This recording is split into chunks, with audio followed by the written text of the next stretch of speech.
Hello everybody, उम्मीद करती हूँ सब ठीक होंगे, खैरियत से होंगे और इन्जॉय करेंगे अपनी लाइफ को। ओके, सो आज की वीडियो में मैं आपको बताऊंगी कि नॉट विद स्टैंडिंग बेसिकली ये है क्या, इसका पार्ट ऑफ स्पीच क्या है और इसको हम सेंटेंस में कैसे पुट कर सकते हैं। ये अगर हम देखें तो इसका जो स्ट्रक्चर है ना, या ये वर्ड है, ये एडवांस इंग्लिश में बहुत यूज़ होता है। ये एडवांस स्ट्रक्चर हो गया, ठीक है। अब इसके मीनिंग क्या है, देखो नॉट विद स्टैंडिंग एक एडवर्ब भी है, एक कंजंक्शन भी है और एक प्रेपोजिशन भी है। एडवर्ब है तो क्या मतलब, ये मॉडिफाई करेगा वर्ब को और एडजेक्टिव को कर रहा होगा मॉडिफाई, ठीक है। कंजंक्शन है तो मीन्स कनेक्ट करेगा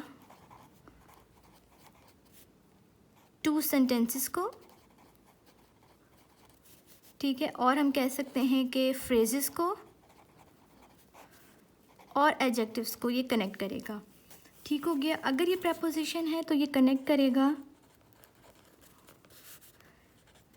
नाउन को, राइट। अब हम इसके उर्दू में अगर मतलब देखें नॉट विद स्टैंडिंग के, तो इसके मीनिंग है उर्दू में के बावजूद, ठीक हो गया। फिर भी उर्दू में इसके ये मतलब हो गए।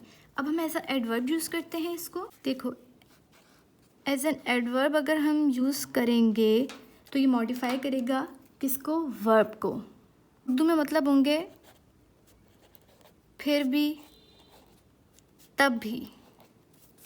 अब इसका स्ट्रक्चर क्या है, सिंपल एक सेंटेंस लिखती हूँ, इट वॉज रेनिंग, ठीक है, बारिश हो रही थी, कॉमा डालेंगे, इसके बावजूद भी मैं वहाँ टाइम पे पहुँच गया। दो सेंटेंसेस हैं, साथ में हम एडवर्ब से जोड़ेंगे। It was raining not with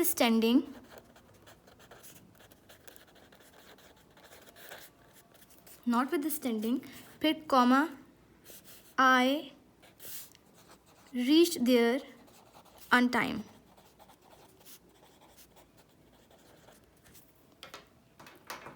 तो देखो यहाँ पे ये नॉट विद स्टैंडिंग जो है ये मॉडिफाई कर रहा है वर्ब रेनिंग को, बारिश को, ठीक है। और जुमले का क्या मतलब हुआ कि बारिश हो रही थी, इसके बावजूद भी, फिर भी, तब भी मैं वहाँ टाइम पे पहुँच गया। तो गाइस यहाँ पे ये जो हमारे पास नॉट विद स्टैंडिंग है ये मॉडिफाई कर रहा है वर्ब रेनिंग को, रेनिंग के बावजूद भी मैं वहाँ टाइम पे पहुँच गया। अब हम यूज़ करते हैं नॉट विद स्टैंडिंग को एज अ कंजंक्शन, ठीक है। इसका सेंटेंस स्ट्रक्चर देख लो, नॉट विद स्टैंडिंग लिखेंगे, फिर हमारे पास एक सेंटेंस आएगा प्लस दूसरा सेंटेंस आ जाएगा। हम एक सेंटेंस बनाते हैं,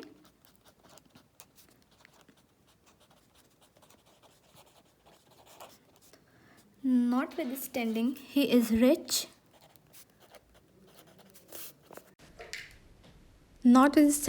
rich, he does not wear expensive clothes।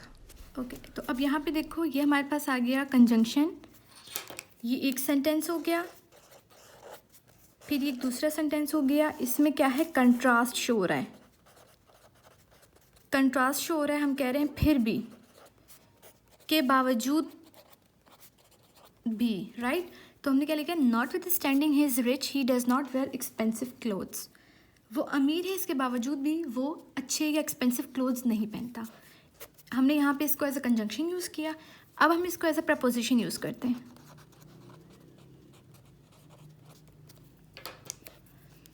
Sentence देखो, हम लिखते हैं not with standing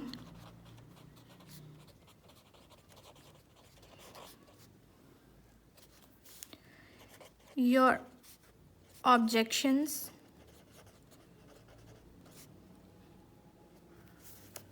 I will go।